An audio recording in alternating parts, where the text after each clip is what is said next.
Hey guys, Shane here, aka Turtles and Tentacles, here to give you another Turtle Talk. I know I only did one, and that one was on Dragon Ball, and this one too is going to be on Dragon Ball. And before I begin, I want to give a big thanks to Frank from Vegeta Saiyan Army over there on Facebook. Uh, those guys really encourage me because they actually want to see that they want to see all kinds of content, and Frank actually made a really good video response to my first Turtle Talk video about Dragon Ball and where some of the issues. I want to link you to both videos down the bottom. Please give him a thumbs up and give him a subscribe, especially if you play Dragon Ball Super, the card game. He has really good videos on there. Works really hard. So know what you're saying. Today, what are we going to talk about today? Well, if you haven't read the title of the video, places like CBR, Screen Rants, comicbook.com, they always have they have this tagline: Vegeta surpasses Goku. And I'm just gonna let you know, if you haven't caught up with the Dragon Ball Super manga, there's gonna be some slight spoilery stuff in here. If you haven't read like the last 10 chapters, it's okay. And if you're waiting for the anime, I highly suggest that you just go ahead and just read the manga. The manga's great. It picks up this chapter with Moro picks up right after the Broly stuff. Literally, Goku is coming back from planet Vampa to talk with Vegeta. So, give you a little backstory here real quick. Remember, here at Turtle Talks, I'm doing all this off the cuff, no script, haven't written any notes down. At the beginning of this, I call it the Moro Saga. I know there's another name for it, but I believe the real name for it is called the Galactic Patrol Prisoner Saga. Cutting through a lot of fat, there's a villain named Moro who has more or less been brought back.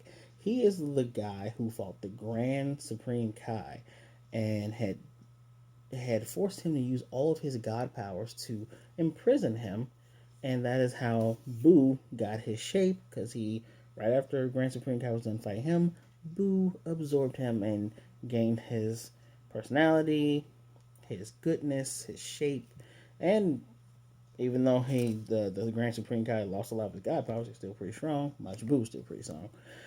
So there we get word, or should I say, our protagonist, Goku Vegeta, they get word that New Namek is being attacked by these prisoners, these people, and there's Moro guys over there. And Vegeta, who has had a lot of growth, man, he's like, the people in Namek, the Mechans have gone through too much. I've put them through a lot. They shouldn't have to go through anything else again. So they rush off. They go off and they try to take care of Moro. Moro's able to absorb powers and siphon life. He can siphon whole planets into himself. Cutting through a lot of other fat. I'm telling you, you should read it. We get to a point where, as usual, with these type of situations, especially in Dragon Ball, our heroes got to retreat. We got to go get stronger. This guy's way too strong. Goku ends up meeting one of Whis' brothers called Mirrors. He's going to train him in a hyperbolic time chamber to try to achieve Ultra Instinct, or at least Ultra Instinct Omen / Ultra Instinct Sign. So they go off to train, and Vegeta is going to go to the planet of the Yardrats where Goku learned instant transmission. He's going to go his own way and try to figure out how to surpass Moro, and I quote, surpass Goku. Vegeta ends up learning spirit control, which apparently instant transmission is apparently one of the most basic of the skills for spirit control. And in real time, Vegeta's training in 2 months. Of course, Goku and Mirrors are training 6 months. Goku learns how to tap into Ultra Instinct Sign, that cool little outline form before you get to the big white hair. And Vegeta learns spirit control, and he learns a technique called Forced Spirit Fission. Yes, forced spirit fission. What does this mean? Well, Vegeta doesn't show. He learns and masters this technique, and he only shows up on Earth once Moro shows up. So he comes in, saving the day, kind of like how Goku comes in to save the day. Well, Vegeta comes in to save the day for Goku, and he's punching mirrors, and slowly, while he has achieved his, I call it the Royal Blue Super Saiyan mode, but if you remember in the Tournament Power, it's called Super Saiyan Blue Evolved. He looks really cool with the dark, the darkened suit and the big muscles and the spiky hair and the anime eyes. And in between his punches, he's pulling out the energy and the spirits of everything that Moro has absorbed, getting him to revert back to an older form. A technique that he has confirmed will allow him to pull Nail and Kami from Piccolo. If Vegeta ever came across a fusion fighter, he can get them both to go back to their normal forms. And of course, the villain, through some trickery, was able to get another power boost, and now our hero's in trouble, blah, blah, blah, blah. Please read the manga. This is great. Now, this comes to the topic of my video. So I'm just making sure my dog's not snoring, which he is. Comes to the topic of my video. It doesn't really matter that Goku surpasses Vegeta, or that Vegeta surpasses Goku. Frank, in his video, said he's of the belief that Vegeta should never surpass Goku. Him chasing after Goku is his goal, and it's good for that. And I agree and I disagree at the exact same time. I agree because these guys are friends and rivals, right? It's kind of like in My Hero Academia with Midoriya, Deku, and Bakugo. I'm going to be better than you. You're already better than me, Bakugo, who is his Vegeta. You're stronger than me. I know this for sure. You're constantly getting better. I have to work that much harder. So it's kind of flipped. Even though Midoriya is technically the Goku, he has to go through what Vegeta goes through and has to work hard, right? Those two are still head to head. Even though Bakugo's slightly ahead, he still recognizes that this guy is strong. So they're head to head. And all of DragonBallZ has been established and beat over our heads. Goku is better than Vegeta. Because at the end, when we see the Kid Buu versus Goku and Vegeta even makes a comment. He says, Kakarot, you're stronger than me. You have, not only from the beginning you had something to fight for, you're not fighting for yourself, you're fighting for everyone. And at that point, it was like, hey, cool. He's like, oh, he accepts it. But if we speed up, change universes, and speed up timeline, you got Tournament Power, where Goku has this Ultra Instinct, and Vegeta's like, well, if he can do it, I can do it too. Then it gets to the point where Vegeta's like, you know what? I don't have to do the same things you do. I'm going to do my own thing. I'm going to get stronger my own way. And that's where he surpasses his limits once again and gets one of my all-time favorite forms, the Super Saiyan God, Super Saiyan Blue Evolved form, Royal Blue, and that's a better name to me. Plus he's the prince. Royal Blue Super Saiyan Vegeta. And the hesitation in my voice is because that's why I don't, he doesn't have to be weaker, or should I say, he shouldn't have to be stronger than Goku.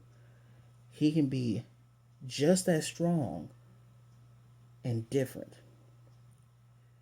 And one of the issues that we've had before we had the games, like the Shin Budokai games on I believe it was the PSP and the Vita, where in the Trunks' alternate timeline, like purple hair Trunks' alternate timeline, he was able to make a wish and bring back everybody that was killed. In that timeline, Future Gohan's back. He gets Super Saiyan 3. He gets his arm back. Vegeta gets Super Saiyan 3. They're having more battles against, like, time has changed and they're having great time, right? And stuff like this, I like Vegeta would get to Super Saiyan 2. Majin Super Saiyan 2, Goku Super Saiyan 2 is like, I'm one on one with you. Then it's like, hey, Goku has Super Saiyan 3. And GT, hey, Goku has this Super Saiyan 4. Well, I got it too. And canonically, Super Saiyan 4 Vegeta and Super Saiyan 4 Goku are even in power. Then we get to Super, where it's like Kakarot has the power of the gods. Well, outside of the Dragon Ball Kakarot game, which I don't consider that. And there, Vegeta goes through the same ritual, but in the anime and in the manga, he worked hard to get it, which is one of my favorite things about Vegeta. Cannot wait to make a Vegeta video because that is one of the things I love about him. He finds a way to get there. And then he didn't even use Super Saiyan God, at least in the anime. He didn't even use the Super Saiyan God form. He used the blue form first, and then he's the one that came up with switching between red and blue to conserve energy. And that's the thing. They're two different characters. Goku can fight on instinct like an animal. Vegeta's a strategist. They are both equally strong and equally great, which is why I disagree that Vegeta needs to constantly be weaker than Goku. That's why I don't believe it matters if Vegeta is stronger than Goku. Now, the part where I agree is that a good rival gives you something to strive for. We see in the BoJack movie that and the BoJack movie and its timeline takes place after the Cell Saga. This is after Goku sent Cell to King Kai's planet. He blew up. Goku's dead. Goku's like, don't wish me back. So Vegeta, while everybody's having a tournament, Trunks hasn't gone back yet. Or should I say, he probably went back and then came back to see them. Trunks is in the tournament. Everybody's in this tournament. But Vegeta's at home watching it. What is the purpose of me fighting all these people who I know aren't stronger than you? Yeah, Gohan is stronger, but that's when Gohan needs to kill. When Gohan needs to kill and protect the planet, he is the strongest. But I have no interest in fighting your son, your first best friend, the green guy, any of these other people. It's just you. And that is what keeps their planet safe. The fact that, and that's one of the things that I love about Goku as well. Goku's like, yeah, Vegeta's super strong. I'm training so I can keep up with him. Vegeta's training so he can beat him. That is the part where I agree on. Because while this competition is going, man, remember guys, in Super, Vegeta was gone, I want to say for a month, training with Beerus and Whis before Goku found out. Got a head start. Goku's like, now I gotta catch up. My snapping finger. Can't really. There we go. Then Goku's like, I gotta catch up. And it's not kind of, but it's saddening for Vegeta fans because you find you've been told this whole time that you're a great character, and Vegeta is a great character, possibly the greatest character in shonen manga. And I'll get to a video on that. Your great character has to always be weaker than the guy who was, in Vegeta's own words, the clown. But that was Majin Vegeta that said that. Regular Vegeta sees him as a great warrior. He's obviously his friend.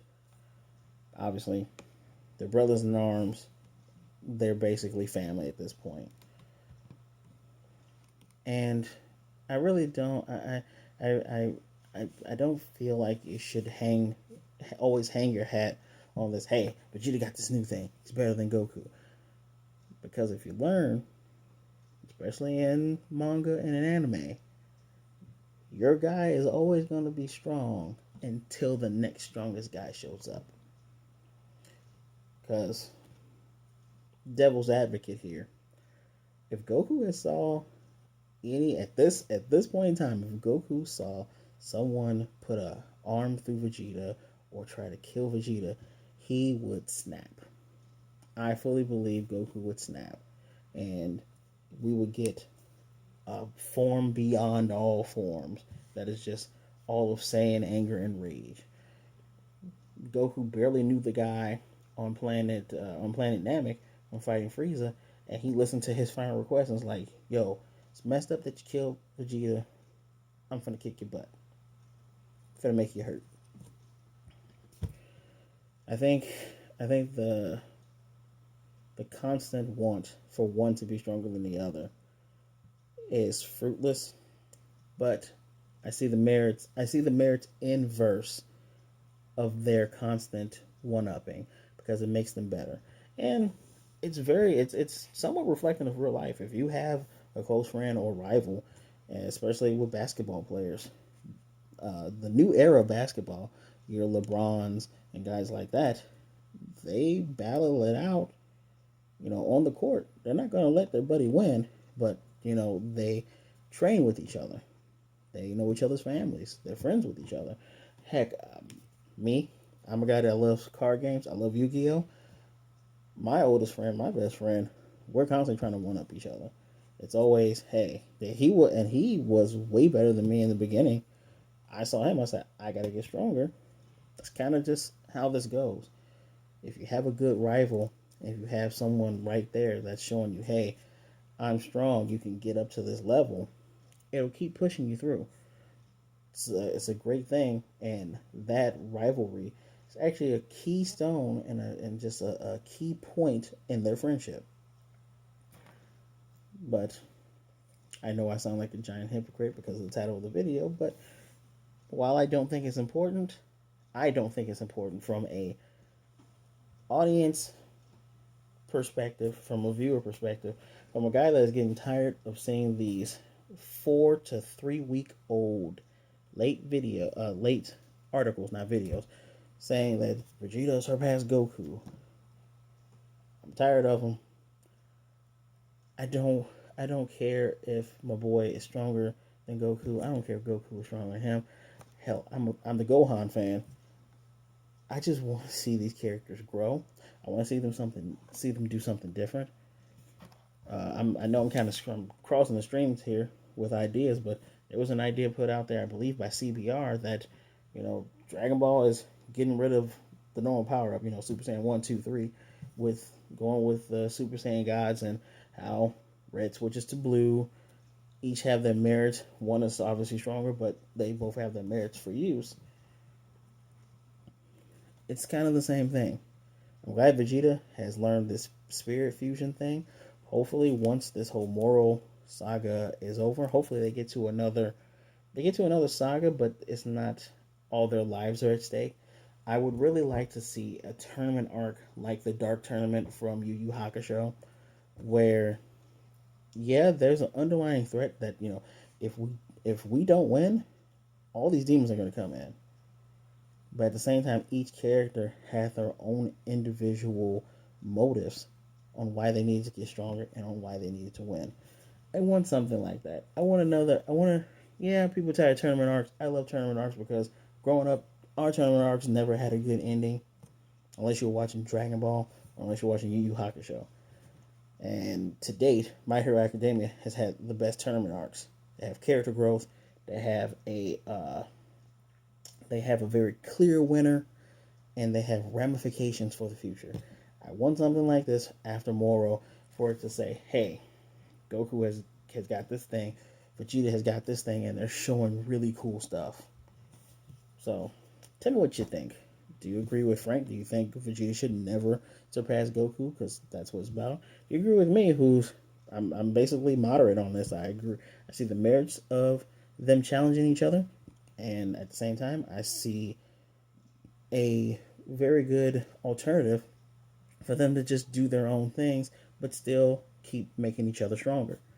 Let me know. Who do you like more, Vegeta or Goku? Pretty sure I have an idea of who people like more, but I want to know down below. And if you could train with Goku or Vegeta, which one would you train with? Well, guys, thank you for showing up to the Turtle Talk. I've been wanting to do this one for a while.